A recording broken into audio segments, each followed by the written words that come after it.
privilege having Zach and Wyatt as colleagues. These guys are extraordinary musicians, as you all know. It is very unusual, make no mistake about it, to have this caliber of two full-time musicians on your staff. Most churches don't have one, we have two. And what that means musically for us is just extraordinary options and capacity. And that's been odd to try to realize and understand and follow up with and fund during this really weird time. And a lot of musicians, as many of you have heard, I am sure, have been struggling mightily. We have done everything in our power, not just with our full-time music leaders, but also with our singers and whatnot, to support music. Zach's going to talk more about that, and he's going to answer any questions. But I just wanted to thank them and just sort of call out again what a privilege it is to work with these guys. Gentlemen, I'll turn it over to you, and it was nice seeing everybody. Great, thanks, Joy. Great to see everybody. So what I think I'd like to do is I'd like to, we had originally discussed sort of sharing the Music Guild video with you all during this time, but I don't think that's actually the best use of our time together, because that's something that you can do on your own to recap what we've talked about. What I'd like to do is use the PDF that accompanies the video and that explains where we're headed with music at Epiphany over the next 12 months. To go through, talk about things a little bit more in depth, and then answer any questions you might have. And so as we go through, we can just address questions there. We don't necessarily have to wait until the end or anything like that. I think this is an intimate enough group to be able to do that with. So if it's all right with you, I'm going to go ahead and share my screen. Can you all see that? Yes. Yes. Is that big enough for everybody? Do I need to zoom in? Is that a little bit better? Yeah, Zach, if you make it a little bigger. Yes, that's good. How's that? Wow. Yeah. So really, I want to echo what Doit said. I'm really proud of Epiphany Parish and what we've been able to accomplish in the past. Well, I don't know, what has it been? Has it really been 8 months? Oh, I guess not. No, 7 months since all of this started. And it's been meaningful for me to work for an organization that's continued its support and has recognized, number one, the really compromising position that a lot of musicians have been put in during COVID. And number two, sort of has renewed and continued its support for those people. We're very lucky here. I have some singer colleagues and friends of mine on the East Coast that were telling me about how their income with COVID has gone to zero, completely, with no hope of doing anything. So we're really excited to think about ways that we can continue what we're doing. So for us, before we get into the details, for each section that we'll talk about, like I'll talk briefly about what things were looking like before COVID, any progress that we were making towards goals before COVID, then talk about what we're going to do during COVID so that eventually, after COVID, we can hopefully maybe things will never go back to the way they were, but I think things will certainly go back to being more exciting than they currently are now, whatever that looks like. So really our aim with the Music Guild this year in the way we structure what our offerings will be and what we're looking to support financially is all about taking where we were before COVID and trying to sustain and maintain all of the momentum and progress we have made with music at Epiphany through this challenging time so that when we're back together, we can pick up as close to where we left off as possible. And in cases where we can't go back to where we were entirely, have the resources and the momentum to get things going in an exciting way. Does that make sense? Does anyone have any questions so far? With that said, I'll start to go through various areas of music at Epiphany. The first would be our concert series. We had this past year, before COVID sort of crashed the party, great success in the fall, actually. Our attendance numbers for our concert series were up close to 200% over the previous year thus far. So we were really making great headway in establishing Epiphany 1 as a center where people can come and experience world-class music, and as a place where they can do so at no cost. So it sort of levels the playing field in terms of access to that world-class music. More people were getting to know intimately our wonderful spaces that we have. And then what I would say most importantly is we were kind of making a point in supporting these and making them free, that we believed firmly that music was something that we are all supposed to experience together, and that it is most effective when it is experienced together. Like in this world of like iPads and iPods and everything, and isolation, that there is something larger and more meaningful about music when you actually experience it together. I don't think COVID keeps us from doing that. I think there's a huge difference, even if your experience is online and it's a virtual experience. I still think there's a huge difference between experiencing music online together or in some sort of virtual community, or just plugging in your iPad or iPhone and headbuds and going off into your own little world to enjoy music. Not to say that isn't wonderful as well. I love music. Obviously, I listen to music by myself all the time. But we still think that there's a huge need to provide moments when people can actually experience music together. So what we'd like to do this coming year is we're going to continue our concert series as planned, or as it would have been planned. And what we did was by the way, this pictures the harpsichord concert that kicked off our series last year. We had it in the church because we weren't sure how the chapel would manage the number of people or the arrangement of the instruments. And it turned out to be a really good thing, because we ended up with more than 3 times of the number of people that the chapel would have been able to accommodate. Hey, Zach, that is a great picture. Isn't it great? But that to me was that particular concert felt like a sort of a new day around concerts at Epiphany. It felt really, really great to have all those people with us. But what we did with concerts this year coming up is we still planned a series. And number one, we planned the series with flexibility in mind. And that not only pertains to how the concert is experienced by the people who enjoy the music, but also in how we thought about what repertoire would be played and who would do it, right? So every single concert for the year is basically a reduced number of performing artists, so that even in a small space, less artists and less musicians together can obviously play socially distanced, right? So that was important to us when we were thinking about doing it. And the reason, and within each concert, what I should say too, is that it's not just a small number of people. It's a program that we think will transmit well in person or over the internet.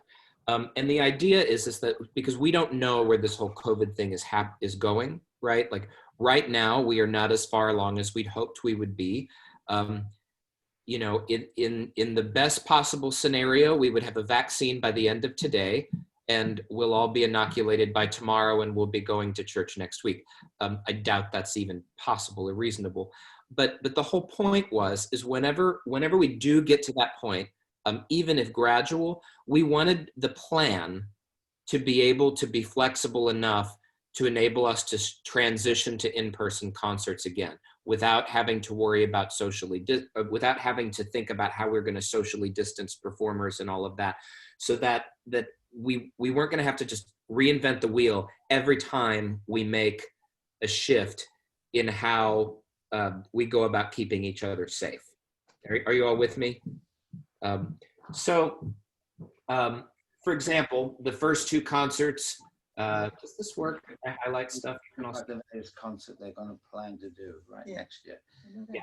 So the first two, only two performers, right? Again, that can be socially distanced.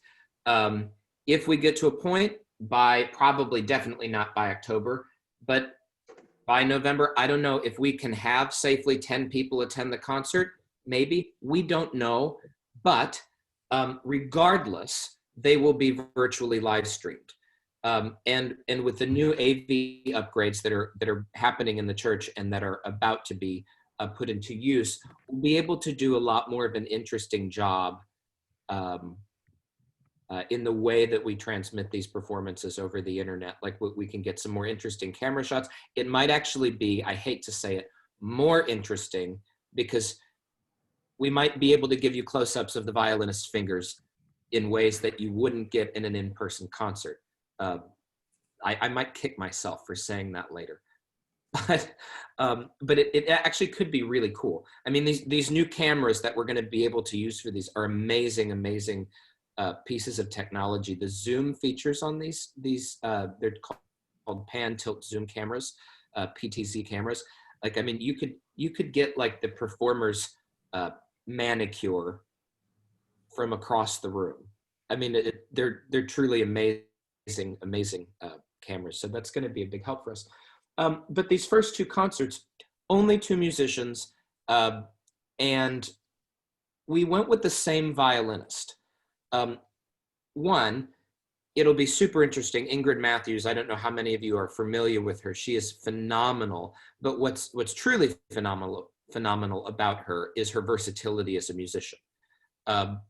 Playing Baroque music and Bach is very, very different from playing Beethoven. Not only is it a different style of music, it's a completely different instrument that she'd be playing on, and a whole set of techniques that go along with playing a different instrument. So it'll be fun to sort of explore that with one instrumentalist.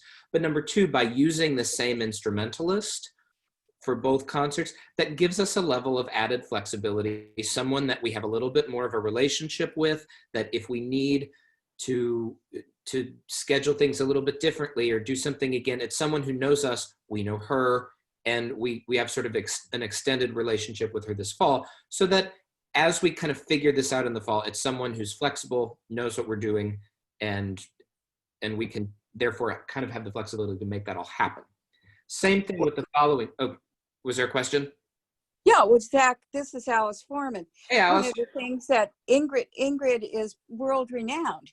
And so if we can bring a performer of her caliber into our programming, you bring a lot of different people. And when you said about the cameras, you know, we're going to find out that these are the kinds of concerts, and the replayability of them is going to be superb. Mm-hmm. That's our hope. And I love watching The Pianist. It's just very exciting. I try to sit when I'm in a theater and seeing a pianist, I try to sit where I can see the hands moving on the piano. I think that's so exciting. And I love the idea of being able to see the violinist and their mannerism with the violin. I think that would be exciting. Yeah. So and the thing is I spoke about how this time, like, our goal is to maintain and sustain. This time also provides us with some interesting opportunity to strengthen music at Epiphany that we wouldn't otherwise have. Like, even aside from being able to see and experience the concert differently, here's full disclosure, here's my shameless plug for the concerts. It also provides us with an opportunity to get audiences here and to become familiar with our space and what we do that we've never had before, right? Like, what is the joke is that Episcopalians invite like a on average, an Episcopalian invites a friend to church once every 20 years. Or something. That's the joke about the statistic, but like inviting a friend to an online concert is as easy as emailing a link. I mean, we really do have an opportunity to push this and get this out there in ways that we haven't had before. Moving on with the concerts, you know, we continue with concerts that are all basically two musicians, again, so that we can, regardless of where we are as we make our way through this pandemic, we can continue offering great music through Epiphany, and also continue giving musicians in our community, I mean, at least, not a lot, but a little income that they can plan for and sustain, right? Like a lot of musicians, it's you know, it's not one concert, it's 20 concerts a month. And, you know, when you might think one canceled concert isn't that big of a deal, but when it's 18 of 20 canceled concerts, it could create quite a problem for a lot of musicians out there. So we also want to do our part in supporting people who made beautiful music for us before the pandemic, and make them able to keep making that music during the pandemic so that they'll be here for us when we're through this pandemic. Moving on, we do have a choir concert for the fall, or for the spring rather. And again, we'll do it with a reduced number of singers if we have to. And many more smaller concerts with that can be done any way we can. So the big piece, other than concerts about music at Epiphany, is the choir program, right? Now, the pandemic at first, it's been a really wild ride for us, and especially for the members of the choir here over the past 8 months. Not only do choirs generally involve taking lots of people and putting them into a fairly tight space, shoulder to shoulder, which is not a great idea during this time. It also, you know, singing produces aerosols. For a while, they were saying that choral singing could be sort of enemy number one, right, of COVID-19. So the studies are beginning to show that there may indeed be safe ways to do this, but that's all preliminary stuff. But what we are planning is for the choir program and for Evensong in general. The choirs are, they're going to begin meeting next week, not in person, but we have a schedule in place, just like the concerts, for what Evensong and other special services would be were we to be able to go back to in-person choral services. I don't think that's too likely anytime soon, but the fact of the matter is that we do have a plan in place so that when we're there, we're not scrambling. So there's that.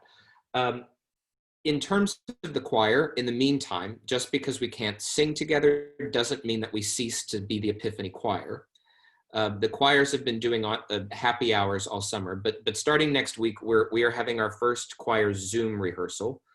And we're going to use it in ways that keeps the choir hopefully improving and learning more about their ministry and their commitment to Epiphany Parish. So for example, like during a normal program year, the choir rehearses on Thursday nights for 2 hours. And we cover generally within a program year, believe it or not, over 200 pieces of music in a normal year, just to fulfill music for all of the different liturgies that we do between Sunday morning church and Evensong. So as you can imagine, those rehearsals on a normal time are pretty jam-packed. There's not much time for chit-chat. The choir here works so hard.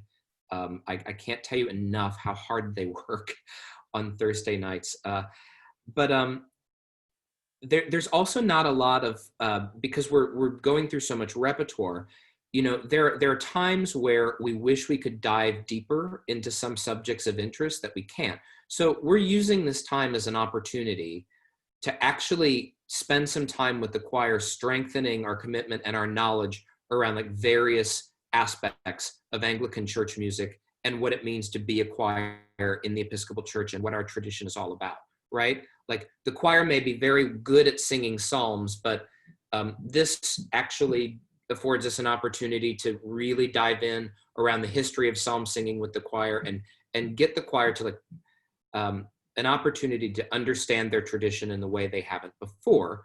And what that does for the congregation is it results in a choir with a renewed commitment to the tradition and its ministry here, and also a choir that the more you understand something, the more you like doing it, right?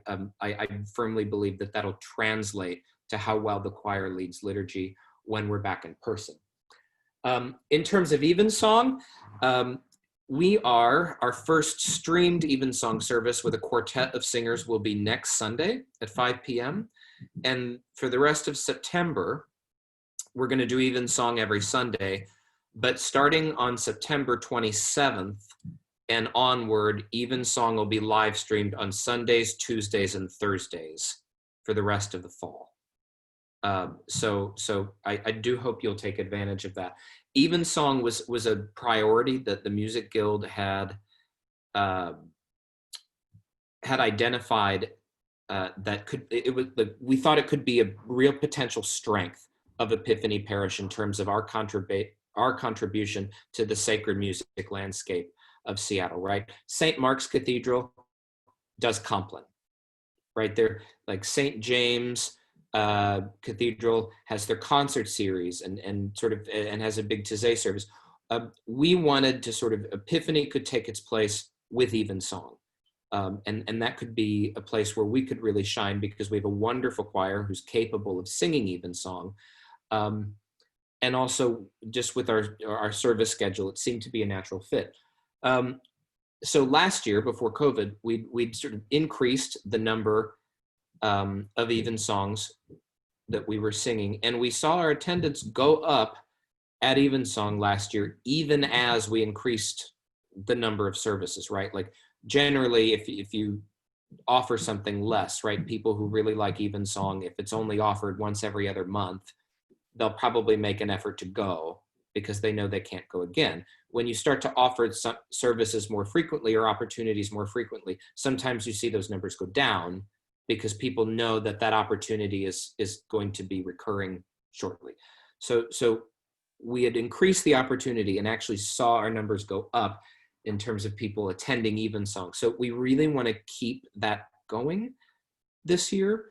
So our live streaming evensong is in an effort to really keep people interested in that. And we're going to not only just live stream the service, but I had done that PowerPoint presentation at Everybody Hour in the spring on the history of evensong. We'll also use these opportunities online to sort of talk about the format of evensong and post little did you knows about it so that people can learn more about it and why evensong is such like a unique jewel like in the crown of the Anglican Communion. It's a pretty cool little creation that we have. And it's a service that's unique, at least in this country, to the Episcopal Church. So we're pretty proud of those offerings. I should say that our recent social changes, hopeful social changes in this country have not gone unnoticed in the music program. We were already, I was sort of pleased to see when I went back and looked at what we were doing over the past year. We were singing more music by composers of color than I had realized.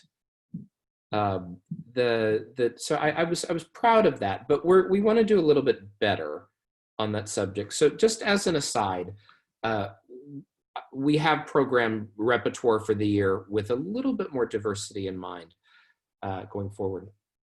The Academy.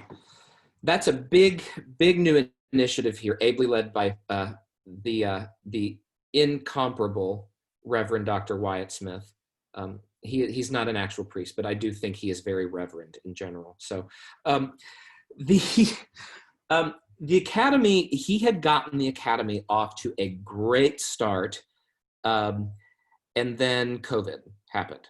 And Wyatt has done a fantastic job of pivoting the Academy from in-person lessons to that.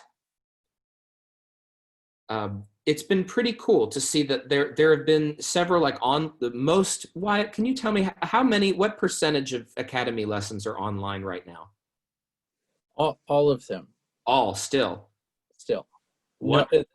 No, there are some people talking about coming back, but the majority of people are happy with virtual lessons for the time being. Yeah. So the thing about the Academy is there are a couple reasons why the Music Guild wants to support and hold up the Academy. Number one, like, we believe in the value of music education and music as an activity that adds value to people's lives, that in children helps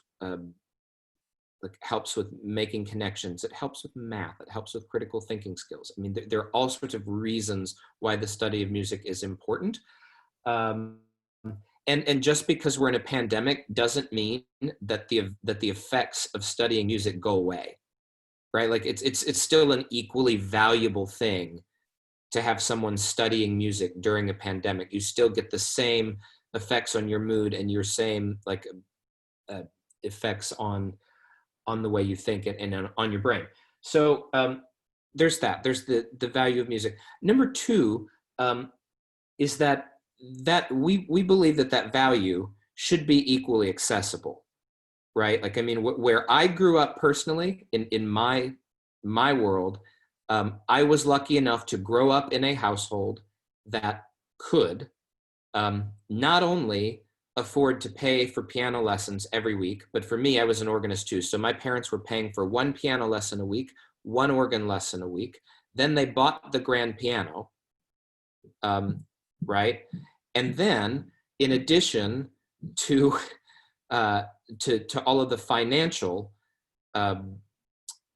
backing that my parents were able to give me as a young budding musician, you know, we had the luxury of, like, my father worked and my mother was at home with us, and so I had a full-time parent at home to scream at me to practice the piano constantly, right? So there's a lot of privilege that goes into becoming a professional musician or getting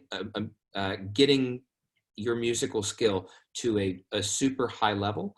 And we want the Academy to live into trying to solve that problem for people from less economically advantaged situations, right? So one thing the Music Guild is doing this year is we're wanting to raise scholarships to help students and families that would want to take advantage of the opportunity but can't, right? And that includes, one, tuition for there are two separate areas of scholarships, I should say. So let me backtrack for just a moment. First, what we'd like to do, and I'll get to the chorister program in a second. Well, maybe I could do this. We've already talked about how choirs were sort of thrown for a loop during this whole pandemic. One idea we have for when we are able to be back is to bolster both the Academy and the chorister program by putting in place several scholarships, so that families who commit to the chorister program would be could be eligible for a scholarship for tuition for the Music Academy. So that we'd be offering the opportunity for families who need it, but also at the same time, the chorister program is going to need a shot in the arm when we're able to be back. So that was a way that we thought we could effectively kill two birds with one stone. And those scholarships will be filled with diversity in mind for sure. But also, when we started thinking about this, you know, there was a day when Doit and Wyatt and I were sitting right here in my office, and that office was a lot messier than it is now, that particular day, if I remember. But we were sitting here and we were talking about, like, lack of diversity in Episcopal church music in general. in the Episcopal Church. I mean, it's truly, we've got another AUM member on the call, actually. Michael is a member of AUM, which stands for the Association of Anglican Musicians. But if you go to one of our conferences, we are not a diverse cohort. And I don't know all of the reasons why that is, but I do know that I'm a church musician. I am a church musician because I came into contact with amazing, beautiful, sacred music at a younger age and fell in love with it. Right? So I think that access and exposure is also if it's not privilege, it's certainly a gift. I personally would call it a privilege, though. So what we wanted to do is see if we can't at Epiphany try and push the diversity envelope within Episcopal Church music in general, so that if there's someone who shows interest in church music and wants to learn more, they could study organ through the academy. Their tuition would be paid for, obviously, but also like they could become involved with our choral program. Like we're so lucky to have a choral program like we do here at Epiphany, and it's super unique. In that, like it's not just good music. This choir, the group of people that make up this choir, are some of the most interesting, kind-hearted, funny, emphasis on funny, caring group of people that you've ever met. And truly, like I know I'm on the younger side, but I've been in a lot of churches, and this choir, I'm telling you, is a community that is unlike any other choir I've been a part of. They are just so supportive of one another. So we not only have an opportunity to study a musical instrument that we can offer young budding musicians, we have a community of supported people who understand that it takes a village that we can actually offer as an asset to anybody who's interested in church music. So our hope is that we could find, if there is a young person of color who wants to go into church music, but just doesn't necessarily have either access or just didn't even know it was out there. Because I didn't know that church music was out there until we joined another church when I was a kid. Like the church we went to when I was young had terrible music, and then when I was like in 8th grade, I realized that great church music exists, and then I had to catch up, and well, that's a whole nother story. But the idea is that we could get them intimately involved here, cover their tuition, give them a supportive community in which they can learn about it, and then on top of that, give a further stipend to offset any other costs incurred by studying the instrument or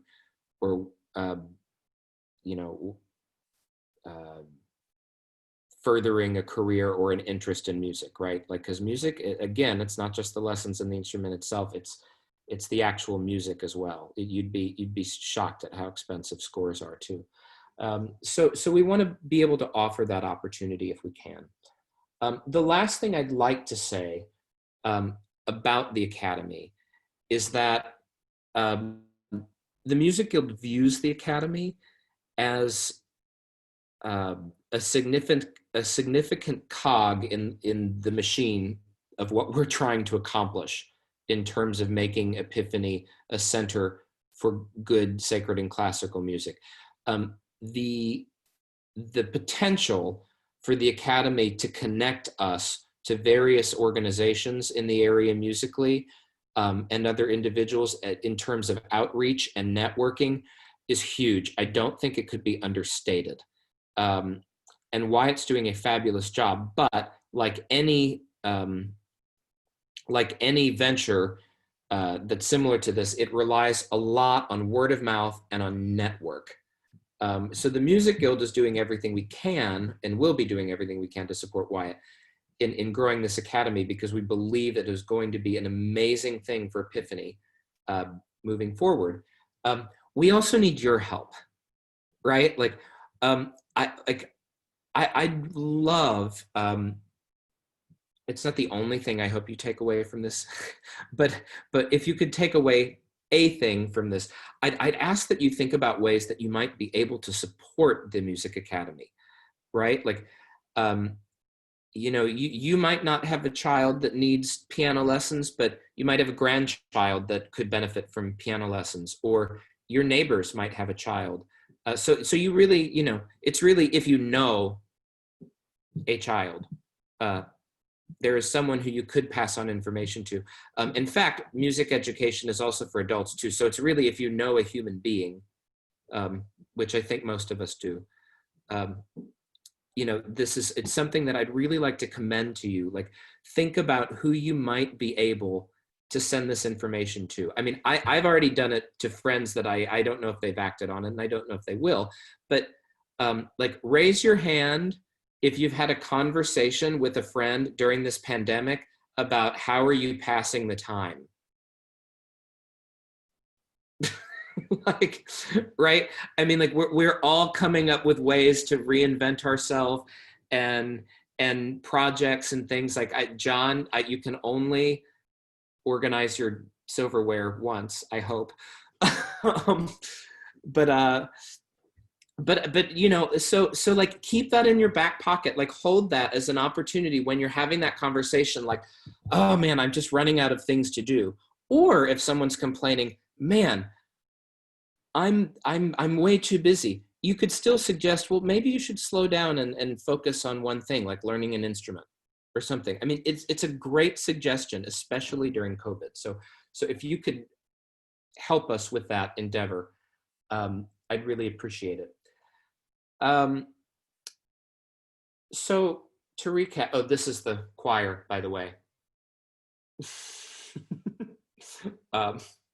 This is the adult choir, choristers, and some of the Music Academy faculty in the time of COVID. I tried to get my dog to wear a mask for this, didn't work. The dog is a member of the choir. He attends rehearsals. Anyhow,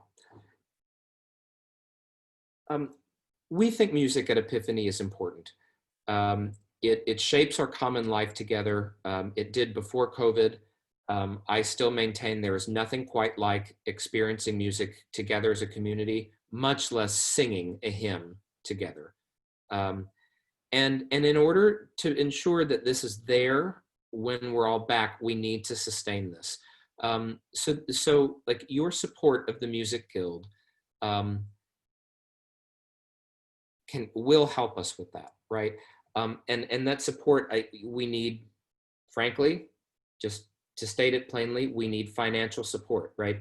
The Music Guild, we directly fund concerts, we'll directly fund scholarships, we directly fund evensong services, but the Music Guild also directly funds a part of our music staff, and we need an appropriate staffing level at Epiphany to actually accomplish these tasks. And without the staffing level that we have, this would be far more than we could bite off. So it's not just about money to pay for the actual programs. It's also about money to make them happen and have some administrative function around all of this. So your financial support is very, very important.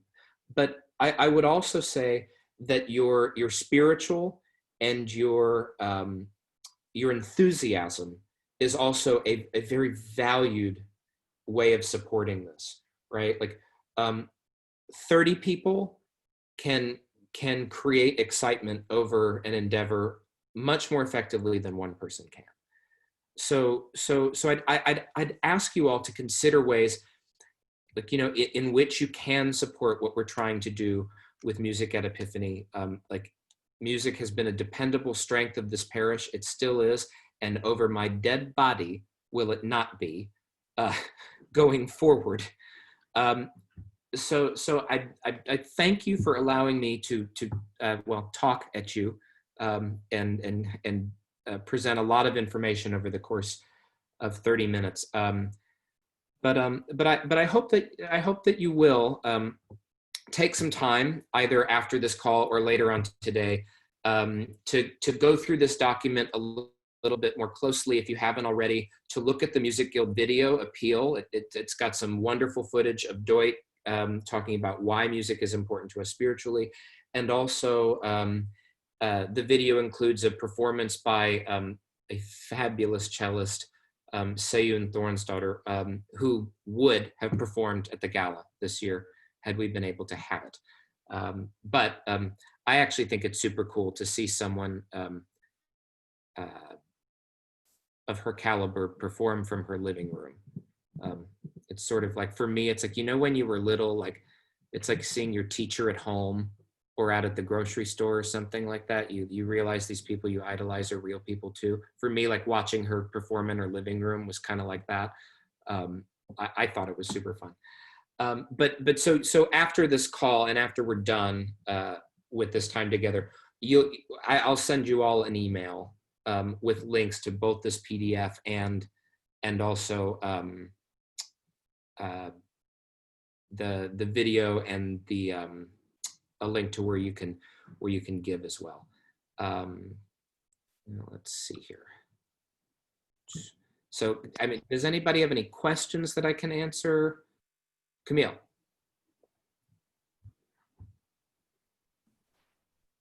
One thing that I'm doing right now, and I would really love to do this, is I'm kind of looking at some of the organizations that I've been giving to, and I'm kind of moving to a new place where I'm pivoting to just really zeroing in on Epiphany right now. Mm-hmm.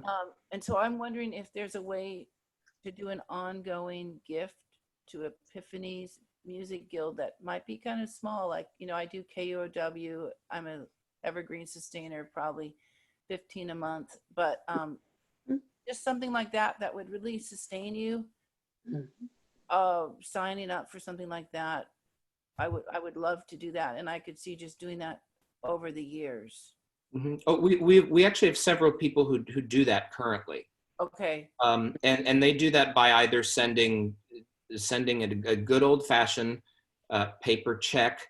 I don't even know what those look like anymore. But or you can set it up online. And I mean, so what I should say too is that the same ways that you would give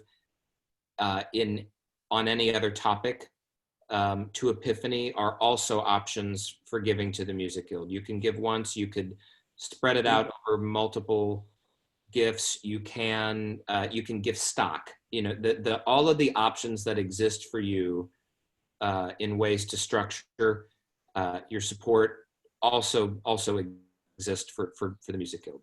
I think one thing that I come up against every year is that because we're doing a pledge on an annual basis, and I'm it's too busy for me to write out a check and mail it, so I really rely on it just comes out of my account.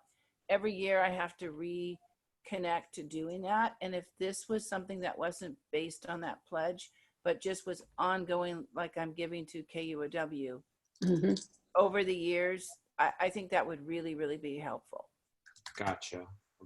I'm gonna write these things down. And I'm happy to mention that when I think it's Pam that I need to talk to about that.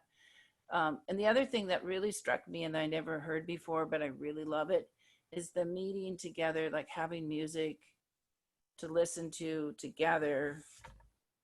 That's just so wonderful that you express that. And I totally love it. So thank you. Yeah. And the hope is, so the when we do an online concert too, like it can be fun, right? Like the comments to the side can be fun for people to engage with. Like for me, I tend to enjoy things when it's clear to me that this person over here is really enjoying it too, and their kind of happiness and joy that they're experiencing then feeds into mine, and it just makes the experience better. So we hope that, like, you might not be able to see each other smile and react to the music, but you know, we can still talk about it online and again experience it as community rather than as so many things in this challenging time as something that's isolated. an individual. Go for it, Inez. I liked Camille's idea of doing something on a monthly basis. I also was struck last year in sponsoring one of those concerts. I did not realize how expensive it really is to put on a concert. And I guess it's a good idea maybe for people just to understand that, and that with your virtual ones where you're only having 2 musicians, that's still, there's a cost involved. And is it helpful for some people to be able to know in some organizations, and this is not the same, but you know, this amount will pay for a backpack, or I'm just saying in other organizations, you know, or this will pay for. Yeah. So when you look at when you look at costs of concerts, there are several factors that kind of that affect and influence the final cost of the performance. Number one is the caliber of the performer, obviously. You know. Musicians are just like lawyers. Really, really top lawyers make more than terrible lawyers. Just there is that. But furthermore, you know, like if it's a program that like, you know, let's say Wyatt has prepared a program that he's performing all over the place. If he's able to perform that same program 4 times and we offer him a 5th time, he might do it for a little less because it's not a lot more work, right? Like it's already prepared. So the other thing that you sort of consider with these fees is like, what are we asking this person to do? Is this repertoire that is in their fingers? Is it not?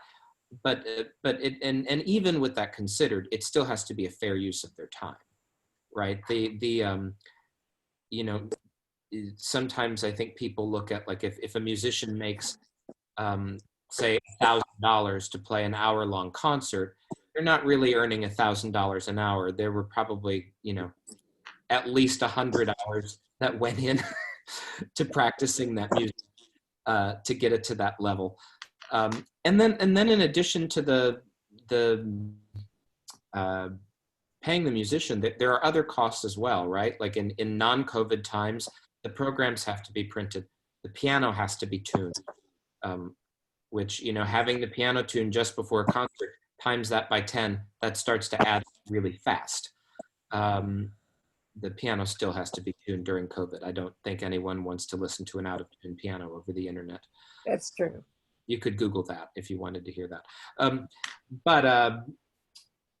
You know, and then there's the staff time, right? Like there's the fact that there's somebody whose job it is to think about making sure that the check is requested and cut for the musician, that the programs are typed, proofread, and printed and prepared, that the artists are communicated with, that artist agreements have gone out and been signed and returned, that there's someone making sure that the building is clean, that the chapel is set up the way it needs to be to accommodate the number of people, that I don't know, that we have a fruit plate for the pianist. You know, I mean, there are lots of things that go into this. So I mean, that really affects the cost of the concert as well in the end. Alice, I think you're on mute. Okay, I'm on mute. I'm off mute. You know, it goes back to the old saying, you get what you pay for. And when you have somebody like Miss Matthews playing, she is world renowned. And quite frankly, I'm very happy that I'm going to be signing one of those old-fashioned checks this week for that first concert. And the whole idea is that these things, like you said, you know, you amortize how many hours. I know she started practicing. Wyatt said they've been practicing. That practice time has to go into consideration of performance, remuneration, and so forth. And this is a time where, as you said, music is important to people, and the ability now with the recording that we have and the streaming, our money is extraordinarily well spent. And these concerts can, if they're well publicized, and hopefully the entire diocese, I'm going to be sending information as soon as I get it to friends on the East Coast, because now this is the silver lining to COVID and online streaming of concerts, that people all over the world can see this. Mhm. And that's something, you know, it's my hope, like the optimistic side of me hopes that that this will actually broaden our reach, this sort of odd COVID time that we're in, that people might come into contact with not only music at Epiphany, but with Epiphany in general, right? Like that might not have before, right? Like someone who, I don't know, you just never know what you're doing when you invite someone to view a concert. Like you could send the link to a concert to a friend. They might think, oh, that's a really cool space. And then they might find themselves on the website. And then they might find themselves in church. And then they might find themselves a lifelong member of Epiphany, who then in turn invites 10 other people to church. Like you just don't know who that person is ever going to be. And none of that may happen, right? But like for me, the possibility that could happen, just even if slim, is so worth, like, you know, sending the invite off, like, right? And in COVID, it's never been easier. It is so easy to invite people to concerts now because they can do it from their house, right? They can bring their own wine. I have a question about the performance rights of these performers, particularly if these are archived. So our plan right now on that is that what we're going to do is we're going to stream the concert live and leave it up for viewing for a 24-hour period. And that's part of the arrangement with the performer. Correct. Is Wyatt did well. We haven't sent out the agreements yet because we're fundraising right now. But yes, I mean it'll be agreed that they'll do that. But the digital version of these performances, the concerts, not the even songs. The even songs will stay up, but the concerts will only be up for a specified amount of time and then taken down. Because, you know, just like if you go to the Seattle Orchestra and you pay for a ticket to see it on Friday night and you loved it so much that you want to see it again on Saturday, you have to buy another ticket. Right? So I mean, we would sort of do it the same way with our online distribution of these people's work. I had one more question. It's really nice to drive by Epiphany, which I do every day, and see the sign up about the online. I'm wondering if we're going to add that Evensong is happening, as well as the 8:45 morning worship, so that people know it's happening live.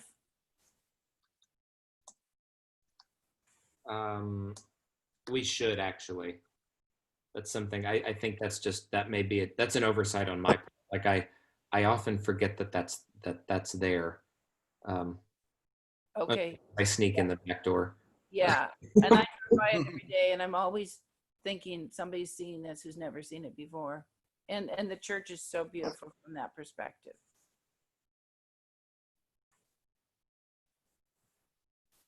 Any other questions, concerns, comments? Nothing? Awesome. Well, thank you all for your time. I really appreciate the opportunity to just be able to talk and talk about something that I love so much. So I appreciate your time. And honestly, Epiphany's support as a whole of how important music is here, and it's an honor to be your director of music. And it's also an honor to work with Wyatt. So anyway,